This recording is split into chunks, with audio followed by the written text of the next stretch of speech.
వందే మాత్రం. నేను మీ జర్నలిస్ట్ నవత. నేనే రాజు నేనే మంత్రి. ఇప్పుడు తెలంగాణ సీఎం స్టైల్ ఇదే. దీంతో ఇప్పుడు తెలంగాణ పాలిటిక్స్ లో సీఎం కుర్చీ ఇప్పుడే కాదు మరోసారి కూడా ఆయనదే అన్న టాక్ జోరుగా సాగుతుంది. మరి ఈ నేపథ్యంలో రేవంత్ రెడ్డినే మళ్ళీ తెలంగాణ సీఎం అవ్వడం పక్కన రేవంత్ రెడ్డిని అడ్డుకునే శక్తి ఎవరికైనా ఉందా? ఇలా ఉంటే 10 ఏళ్ల బీఆర్ఎస్ పాలనకు చరమగీతం పాడి హస్తం జెండాను గద్దెనెక్కించిన రేవంత్ ఇప్పుడు మరోసారి సీఎం కుర్చీ నాదే అంటూ గర్జిస్తున్నారు. ప్రతిపక్షాల విమర్శలున్నా తన పార్టీలో అసమ్మతి సెగలున్నా రేవంత్ మాత్రం డోంట్ కేర్ అంటున్నారు. అసలు రేవంత్ రెడ్డిలో కనిపిస్తున్న ఆ ధైర్యానికి నమ్మకానికి అసలు కారణం ఏంటి? రేవంత్ కు నిజంగానే అధిష్టానం ఫ్రీ హ్యాండ్ ఇస్తుందా? ఢిల్లీ నుంచి గల్లీ దాకా రేవంత్ వేస్తున్న ప్లాన్ ఏంటి? బీఆర్ఎస్ అంటే ఫ్యామిలీ డ్రామా అని, బీజేపీది కేవలం ఢిల్లీ గోళ అని కొట్టిపారేస్తున్న రేవంత్ తన మార్క్ పాలిటిక్స్ తో క్యాడర్ ని ఎలా ఉత్సాహపరుస్తున్నారు? పార్టీలో సీనియర్లతో పేచీలను కేవలం టీ కప్పులో తుఫాన్ గా ఎలా తేల్చేస్తున్నారు? పరిపాలన అంటే కేవలం అధికార పీఠం కాదు, ప్రజల మనస్సులు గెలవడమే అని చెప్తున్న రేవంత్ రెడ్డి వ్యూహాలపై స్పెషల్ స్టోరీ. తెలంగాణ రాష్ట్రంలో కేసీఆర్ ఉన్నంత వరకు సీఎం ఆయనే అని, ఏ పార్టీకి గద్దెనెక్కేంత సీన్ లేదని అందరూ అనుకున్నారు. అయితే తెలంగాణ పగ్గాలు కేసీఆర్ చేతుల్లోకి రావడం కంటే ముందు కొన్ని దశాబ్దాల పాటు రాష్ట్ర రాజకీయాల్లో చక్రం తిప్పిన కాంగ్రెస్ పార్టీ డెడ్ అయిపోయిందని అనుకున్నారు. కానీ అలాంటి పరిస్థితుల్లో గాంధీ భవన్ లోకి ఎంట్రీ ఇచ్చిన యనుమల రేవంత్ రెడ్డి తన దూకుడు రాజకీయాలతో పార్టీని అధికారంలోకి తీసుకురావడంలో కీలక పాత్రను పోషించారు. అయితే అప్పట్లో రేవంత్ కు పగ్గాలు ఇస్తే సీనియర్లు సహకరించరని ప్రచారం జరిగినా తనదైన స్పీడ్ తో అందరినీ లైన్ లోకి తీసుకుని రావడంతో పూర్తిగా సక్సెస్ అయ్యారు. ఇక రేవంత్ రెడ్డి పట్టుదల చూసిన కాంగ్రెస్ అధిష్టానం ఇప్పుడు ఆయనపై పూర్తి స్థాయి నమ్మకాన్ని ఉంచింది. రేవంత్ ఏ నిర్ణయం తీసుకున్నా దానికి హైకమాండ్ గ్రీన్ సిగ్నల్ ఇస్తుంది. ఇలా ఉంటే పార్టీలోని సీనియర్ నేతలను కలుపుకొని పోవడంలో ఆయన కూడా ఆచితూచి అడుగులు వేస్తున్నారు. చిన్న చిన్న విభేదాలు సహజమని, అవి టీ కప్పులో తుఫాన్ లాంటివని కొట్టి పారేస్తూ అందరి ఫోకస్ మళ్ళీ అధికారం వైపు ఉండేలా రేవంత్ రెడ్డి తెలివిగా చక్రం తిప్పుతున్నారు. దీంతో దాదాపు సొంత పార్టీలో తలెత్తే గొడవలకు కొంతవరకు చెక్ పెట్టగలరు ఆయన. అయితే ఓవైపు ఎప్పటికప్పుడు పరిపాలనలో తన మార్పును చూపిస్తూనే మరోవైపు రేవంత్ రెడ్డి ప్రతిపక్షాలకు చెక్ పెట్టడంలో ఆరితేరిపోతున్నారు. ఏ మాత్రం ప్రతిపక్షాన్ని లైట్ తీసుకోకుండా ఎప్పటికప్పుడు బీఆర్ఎస్ బీజేపీలపై విమర్శనాస్త్రాలను సంధిస్తున్నారు. ఇక కొన్నిసార్లు ఆ రెండు పార్టీలను అసలు లెక్కలోకి తీసుకోవాల్సిన అవసరమే లేదన్నట్లుగా ఆయన వ్యవహరిస్తున్న తీరు రాజకీయ వర్గాల్లో హాట్ టాపిక్ గా మారింది. బీఆర్ఎస్ పార్టీలో జరుగుతున్న అంతర్గత పరిణామాలపై సెటర్లు పేల్చుతున్న రేవంత్ రెడ్డి ఆ పార్టీలో జరుగుతున్న రచ్చ కేవలం ఫ్యామిలీలు మాత్రమేనని కొట్టిపారేశారు. కుటుంబ సభ్యుల మధ్య ఆధిపత్య కోరుతూనే బీఆర్ఎస్ నేతలకు టైం సరిపోతుందని, ఇక ప్రజా సమస్యల కోసం పోరాడేంత సమయం ఆ పార్టీకి లేదన్న భావనను రేవంత్ రెడ్డి రాష్ట్ర ప్రజల్లోకి తీసుకుని వెళ్లే ప్రయత్నం ఎప్పటికప్పుడు చేస్తున్నారు.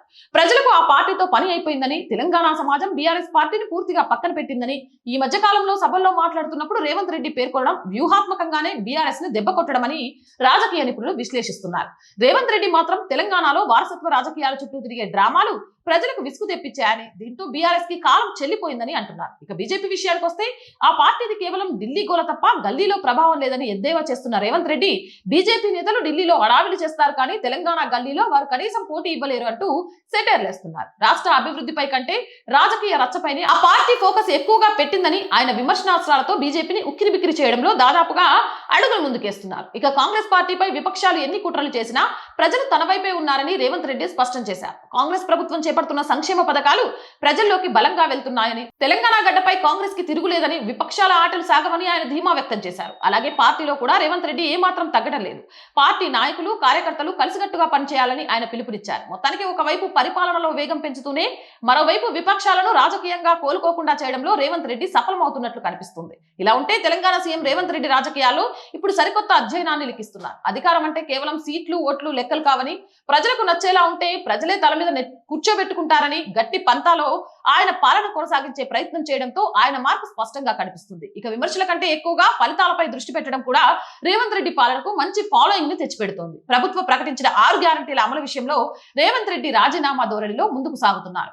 ఈ పథకాలు కేవలం కాగితాలకే పరిమితం కాకుండా సామాన్యుడి గడప వరకు చేరుకునేలా చూడాలని ఆయన పదే పదే మంత్రులతో పాటు అధికారులకు కూడా దిశానిర్దేశం చేస్తున్నారు. ఎప్పటికప్పుడు సమీక్షా సమావేశాలతో పాలనను పారదర్శకంగా సాగించే ప్రయత్నం కూడా రేవంత్ రెడ్డిని సీఎం కుర్చీకి మరింత దగ్గర చేసింది. లేకపోతే ఆయన సీఎం పదవి చేపట్టినప్పటి నుంచి కొంతకాలం వరకు కూడా ఏ క్షణంలో అయినా సీఎం కుర్చీ ఆయన చేతి నుండి జారిపోతుందనే ప్రచారం పెద్ద ఎత్తున సాగింది. అలాంటిది ఇప్పుడు మళ్ళీ వచ్చేసరికి కూడా ఆయనే సీఎం అవుతారనే వరకు విషయం వెళ్ళింది. ఈ మధ్య కాలంలో ఆయనే బాహాటంగానే మళ్ళీ రాష్ట్రంలో కాంగ్రెస్ అధికారంలోకి వస్తుంది, తానే మళ్ళీ సీఎం అవుతానని బల్లగుద్ది మరీ చెప్తున్నారు.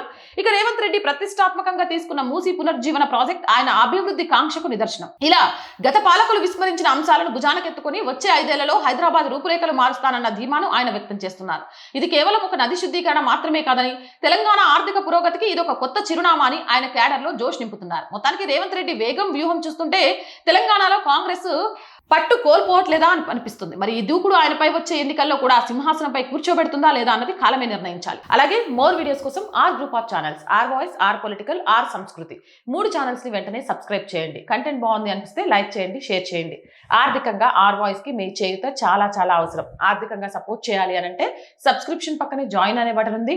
1 to 5 లెవెల్స్ ఉన్నాయి. ఏదో ఒక లెవెల్లో సపోర్ట్ చేయండి, లేదా స్క్రీన్ మీద గూగుల్ పే, ఫోన్ పేతో పాటు అకౌంట్ డీటెయిల్స్ ఉన్నాయి. మీకు తోచిన సహాయాన్ని అందించండి. వ్యాపార ప్రకటనల కోసం అంటే యాడ్స్ కోసం 8328 500 576 నెంబర్ని సంప్రదించండి. జై హింద్, జై భారత్.